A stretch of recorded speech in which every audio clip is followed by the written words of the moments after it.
Okay. Oh my gosh, I totally forgot about that. Hi. Oh my goodness. So, Saturday. Got opportunity to sit on the vlog today. I was going to do something else, but I'm just waiting for laundry to finish. I have to go to the grocery store. So I figured I'd go live. What I was going to talk about or vlog about eventually was when people don't like you. It's kind of easy to figure out when they don't like you. I used to work for a company in Cupertino, not Apple, and it was owned by two women. It was actually owned by a woman, and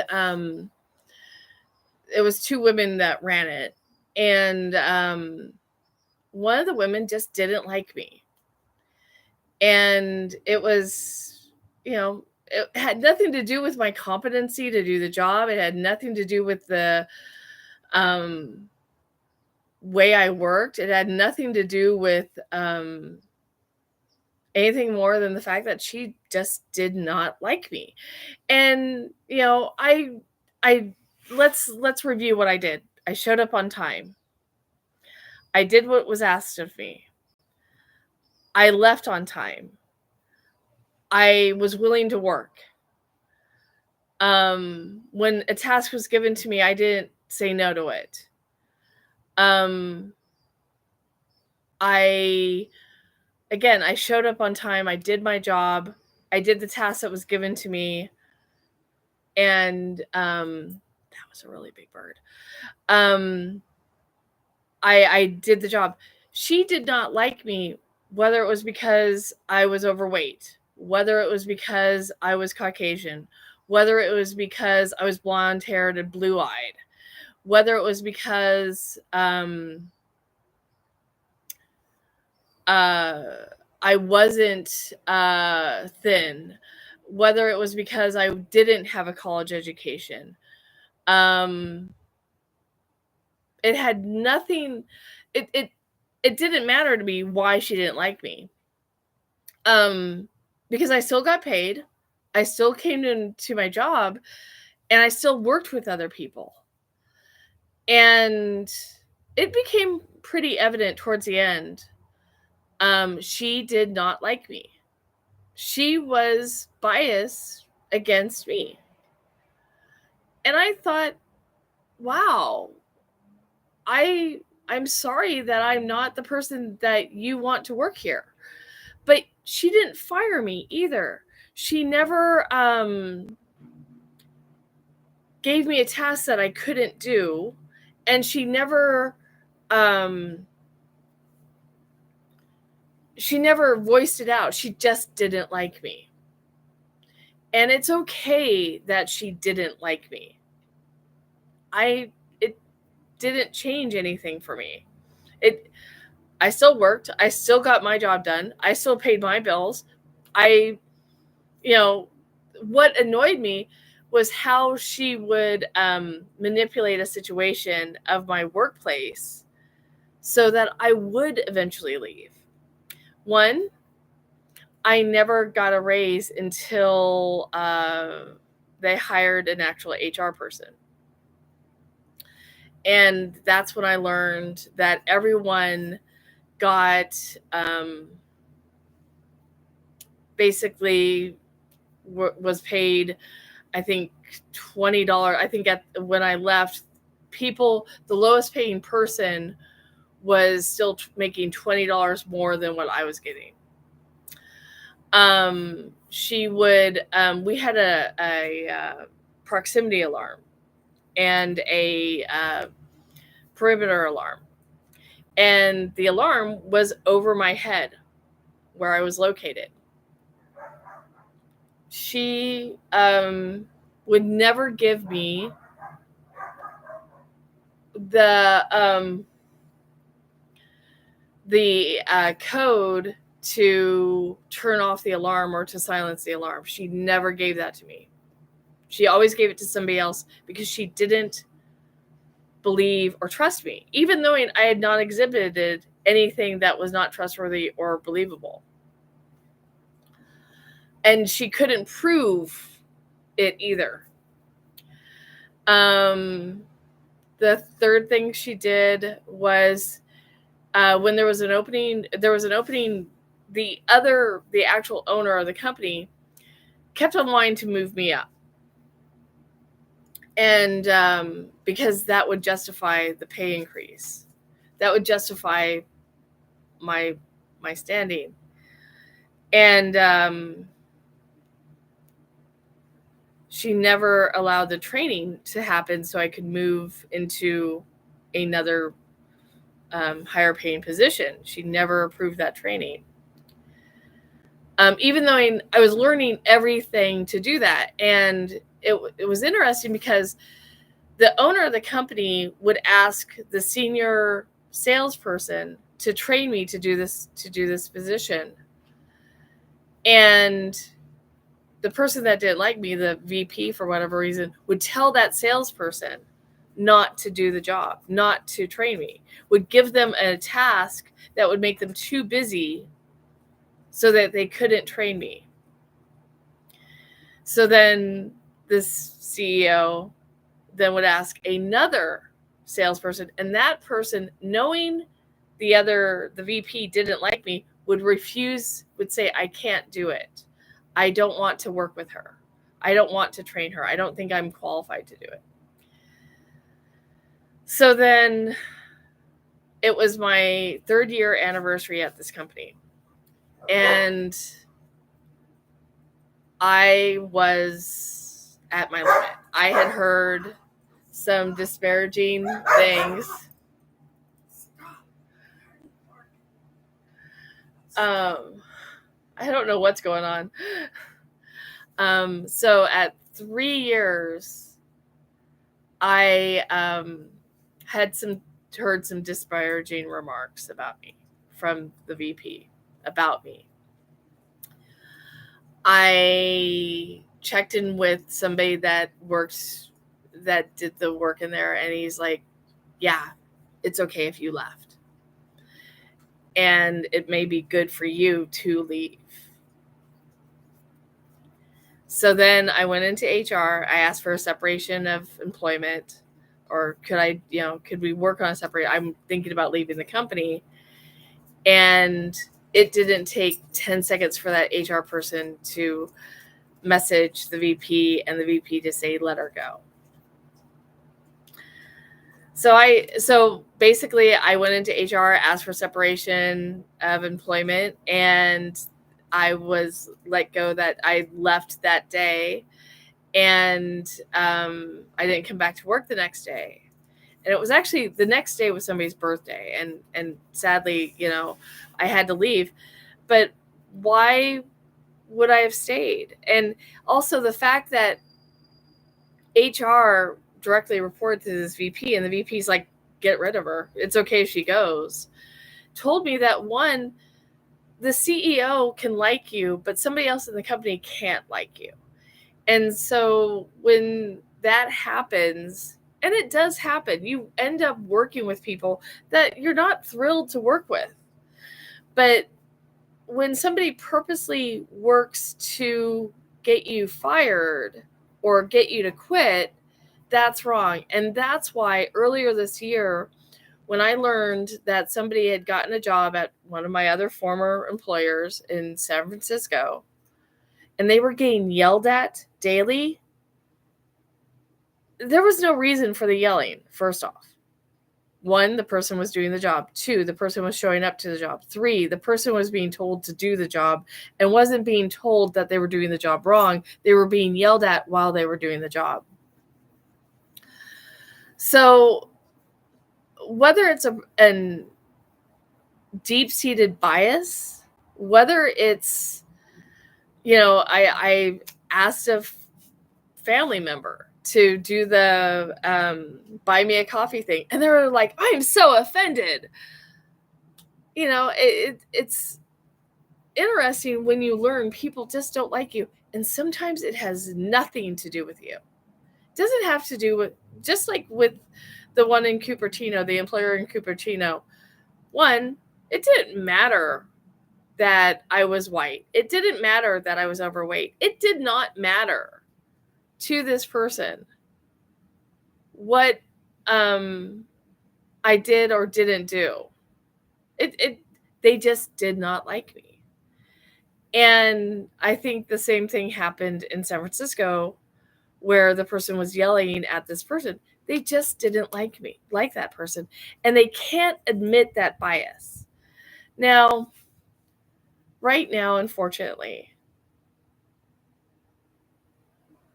it's disgusting and abhorrent what people are doing to individuals who are trying to make a better life and are doing the job. They're showing up to work. They're doing the job. They're paying their bills. They're working towards a better life. That's what freedom is for. That's what freedom is. To be able to choose a job and to do the job and to complete the job and to get paid for that job. That's part of freedom. And it is abhorrent to an outside influence, because on the ground, in any state, not everyone is attacking everyone. It's just not happening. And the same thing, and another example of this, oops, kind of thing. Last night, I walked up to a service individual and I asked for a pass. This individual was getting off their shift, didn't really care to check and see if they could give me a pass,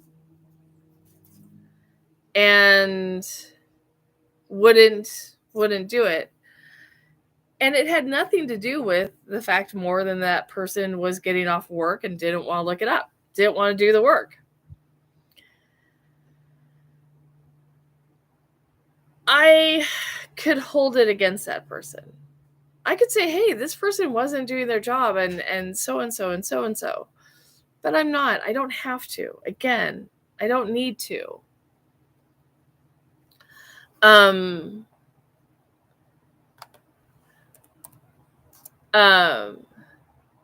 it's kind of like the same thing with I left a comment on somebody's video, and actually today they addressed it in their video just a slightly bit. And it's hysterical to me because the parasocial relationship that we have with somebody that we're never going to meet. I am sure I am never going to meet any of the people that are watching this or that will watch this.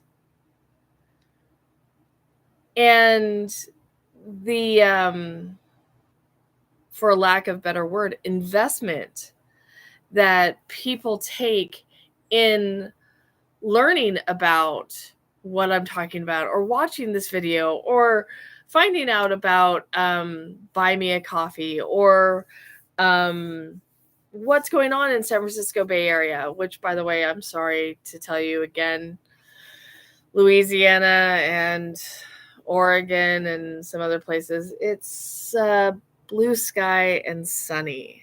It's about 75 degrees.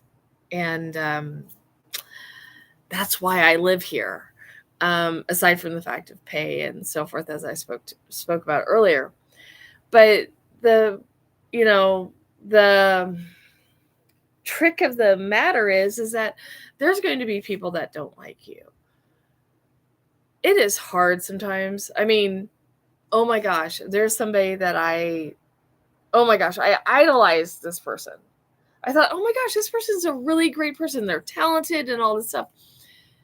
Does not want to have anything to do with me. Zilch. Nothing. Couldn't. And I mean, this was 5. I guess it's going to be. Okay, it's going to be close to 10 years ago. Sorry.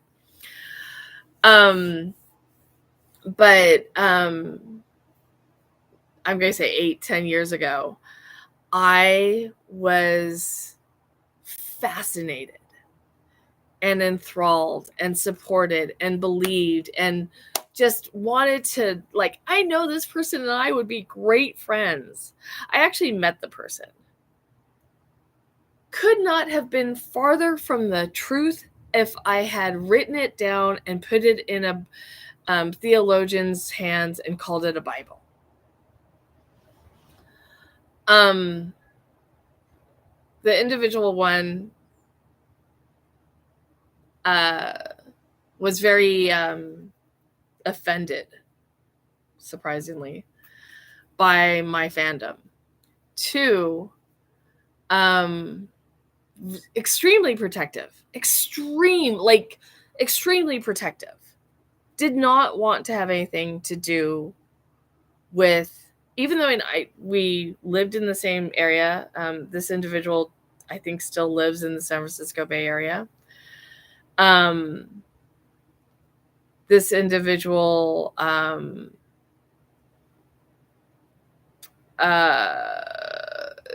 is of mixed race, but still an American citizen. 3, this individual was at the time upper echelon of blogging and vlogging and YouTube and so forth. Not local circle wise, not national wise, I don't think. So I was just like, wow, and I literally did not stalk this person. I just, wow, we are in the same neighborhood. Wow, we see each other. Love your stuff. I wasn't intruding in their life. And the person, for whatever reason, was rude, not interested in knowing who I was.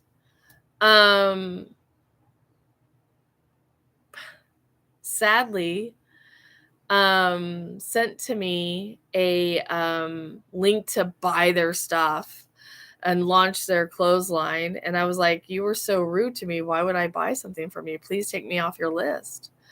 And it took a while to get that unsubscribe. And I would check in every once in a while. And, the person kept on, growing and getting better and eventually stopping. But, that's the way it goes. So the parasocial relationship. So when somebody hysterically doesn't like a comment that I leave on another post on another person's vlog, they don't comment on my vlogs, they comment on that person's vlog, and it gets engagement. And that's where I'm going to with this, is that sometimes the algorithm works off of negativity. Negativity breeds engagement. Engagement breeds a data point. That data point is valuable. That data point has money to it, and they want that loop to continue. So it is difficult when you're just out here, like I said, doing, a vlog, and someone doesn't like you, and you kind of have to decide, like, hey, is this a threat? Is this not a threat? Is this someone I should pay attention to? Should I take this person at face value? Or should I look at that person's profile and see that they're a bot? It happens a lot more than you want to know. And it's unfortunate. But, it's like I literally forgot to do a vlog today because I've spent money trying to get a producer to do the videos and so forth, and it just didn't work out. Aside from the equipment rental, aside from the point of view that I didn't like, I just kind of said, it's okay. Second big announcement. Thank you to Eugene You supported me in buy me a cup of coffee. I really appreciate it. And I understand you're subscribed. Thanks. To the people that are subscribed, thanks. We actually don't learn who subscribes to us for a few things. We can moderate like in the chats, but not a lot of that. There's more videos coming. It's a beautiful day. I've got to go get groceries. I bought a Lodge loaf pan. Should be good. I'm making meatloaf. I'll make turkey meatloaf, I think. Going to make something else, and I'll tell you about that soon. So that's just it. If people don't like you, it's okay. You're going to be okay. It's unfortunate that there's outside influences promoting a abhorrent attack on other people. Definitely check out causes that matter to you in other states. See if you can give money to them, support those. And I'm going to go ahead and end here. I didn't really want to do a long one. And see you later. Bye. And